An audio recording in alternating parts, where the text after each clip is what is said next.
The Onassis knot. Now this is a pretty unique knot. We're gonna start just like we always do with our collar flipped up. And the seam that's on the back side of every tie is going to lie flat against our collar for this knot. So the seam is here and it's lying flat against our collar. We're going to take the wide end of our tie and we're going to cross it over top of the narrow end of our tie to make an X just like this. After we have the X, we're going to take one hand and hold on to the narrow end of our tie, and we're going to pull it away from our shirt front, just like so. After we've pulled it away, we're going to take the wide end of our tie and we're going to push it underneath the narrow end of our tie. So it should be set up just like that, coming underneath.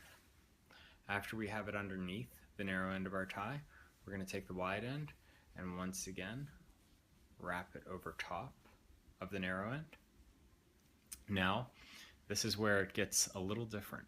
We're going to take the hand that's holding the narrow end and use it to lift the entire knot away from our collar so that there's a gap created right here near our button.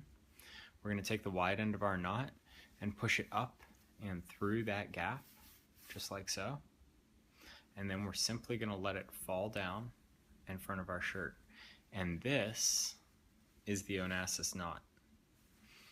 So in order to tighten it up, we're going to have to lift up this, hold on to the knot, hold on to the narrow end. Just like always, holding on to the narrow end, we're going to slide the knot up next to our button, just like so. Pull this down just a little bit to make everything square. We're going to flip our collar down. And here we have the Onassis knot. It's a very unique look, kind of a waterfall look. It'll definitely get you, you'll be noticed. Some people, especially if you have a wider tie or an extra wide tie, they will take it and they will take a tie pin and they will use a tie pin to clip the knot in the back and pinch it. And it creates a look like this, where it's still the solid piece of fabric going down the front, but you can see the knot underneath. So that's one variation, is to have it clipped in the back. But I think if you're going to wear the Onassis, just own it and wear it like a big swath of fabric coming right out of your collar.